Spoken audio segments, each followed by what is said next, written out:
Student, जो सामाजिक विज्ञान का भूगोल का लेसन 2 अध्याय 2 चल रहा था, तो वनों से लाभ, प्रत्यक्ष लाभ और अप्रत्यक्ष लाभ मैंने पढ़ा दिए थे। अब इसके बाद अगला टॉपिक है वो पढ़ते हैं, भारत में वन और वन्य जीवन का संरक्षण। भारत में वन और वन्य जीवन का संरक्षण, तो इसके 4 स्टेप हैं, छोटे छोटे पॉइंट बाय पॉइंट हैं, 4 पॉइंट हैं। तो पढ़ते हैं। पहला पॉइंट क्या है, पेड़ पौधों एवं वन्य जीवों के प्राकृतिक आवास की सुरक्षा। जो पेड़ पौधे हैं, वन्य जीव हैं, उनके आवास, जो जहां वो रहते हैं, उनके आवास की सुरक्षा। क्या सुरक्षा? अगर सुरक्षा नहीं की जाएगी तो पेड़ पौधे कट जाएंगे, जो वन्य जीव हैं जिस प्रकार से धीरे धीरे कम होते जा रहे हैं और बहुत कम हो जाएंगे और फिर देखने को भी नहीं मिल पाएंगे। इसीलिए जो है पेड़ पौधों एवं वन्य जीवों के प्राकृतिक आवास की सुरक्षा। तो इस प्रकार से पहला स्टेप हो गया। दूसरा है सुरक्षित क्षेत्रों में जीवों का उचित रख रखाव। जो जहाँ पर सुरक्षित क्षेत्र है, जीव हैं, उस स्थिति में, उस जगह रख रखाव, सुरक्षित क्षेत्र से उचित मीन्स अच्छी व्यवस्था, अच्छा रख रखाव होना चाहिए, तभी जीव जंतुओं को बचा पाएंगे, ना कि नहीं बचा पाएंगे। इस प्रकार से अगला स्टेप है पेड़ पौधे एवं वन्य जीवों के लिए जैवमंडल रिजर्व की स्थापना करना। जो पेड़ पौधे हैं, जीव मंडल है, उन्होंने क्या रिजर्व जैवमंडल के लिए रिजर्व की स्थापना करना। ठीक है, जिस प्रकार से चिड़ियाघर बने होते हैं, उनमें जीव जंतु रहते हैं, तो ना कि उन्हें मार सकते हैं, ना कुछ उनके साथ खेल सकते हैं और मिलजुल सकते हैं, देख सकते हैं, उनके आसपास घूम सकते हैं। इसीलिए अगला स्टेप है अधिनियमों एवं कानून लाकर वन्य जीवों एवं पेड़ पौधों की रक्षा करना। जो अधिनियम है, कानून है, उनका यह काम है वन्य जीव पेड़ पौधों की रक्षा करना। ठीक है, इस प्रकार से ये वाला स्टेप भारत में वन और वन्य जीवन का संरक्षण, 4 स्टेप थे छोटे छोटे, तो 4 मैंने आप लोगों को पढ़ा दिए।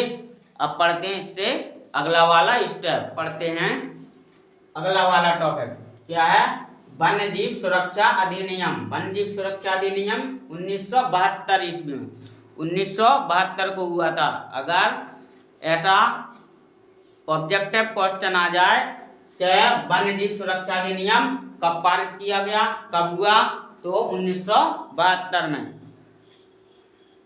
इसके भी स्टेप हैं, तो इसका पहला स्टेप क्या है, यह अधिनियम जंगली जानवरों, पक्षियों और पौधों को संरक्षण प्रदान करता है। यह जो अधिनियम किया गया, तो यह अधिनियम जंगली जानवरों को, पक्षियों को, पेड़ पौधों को संरक्षण करता है।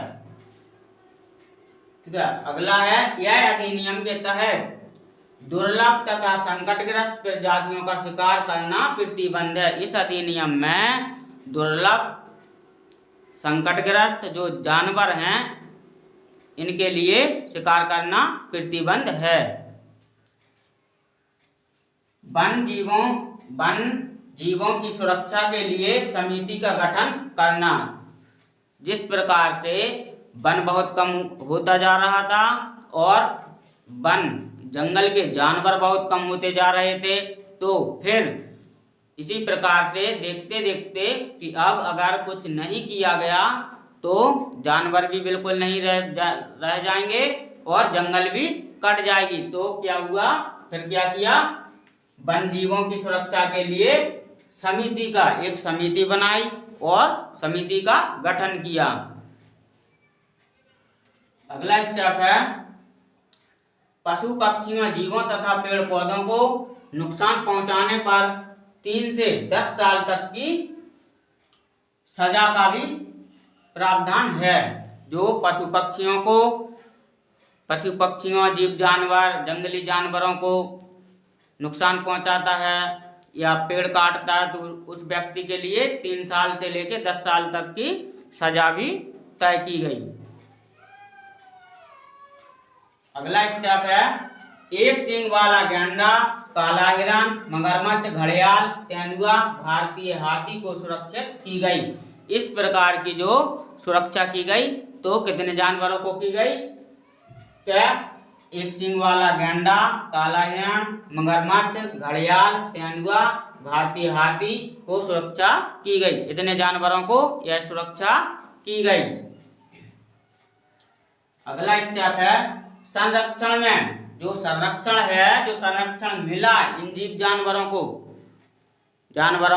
जंगली जानवरों को, उसमें संरक्षण में कीटों को भी महत्व दिया गया। संरक्षण में जो कीट हैं उनको भी महत्व दिया गया। जैसे ड्राई फ्लाई तितली, किसके लिए? ड्राई फ्लाई तितली को भी महत्व दिया गया। संरक्षण में कीटों को भी महत्व दिया गया, ड्रैगन फ्लाई तितली को भी दिया गया। इसका अगला स्टेप है वन्य जीव सुरक्षा अधिनियम 1972 को संसद में पारित होने के बाद देश भर में अभयारण्य और राष्ट्रीय उद्यानों के माध्यम से कई भागों में संकटग्रस्त जीवों को संरक्षण के लिए कई परियोजना की शुरुआत हुई। जो 1972 का अधिनियम था, 1972 संरक्षण अधिनियम में संसद में पारित किया गया कि जीव जानवरों को बचाना है और कई देशों में जगह जगह अभयारण्य बनाए गए। उसकी शुरुआत की गई जिससे कि जंगली जानवर, जीव जंतु बच सकें, जीवित रह सकें। ठीक है, इस प्रकार से वन्य जीव सुरक्षा अधिनियम वाला टॉपिक भी खत्म हो गया है, पढ़ लिया है। ठीक है, धन्यवाद।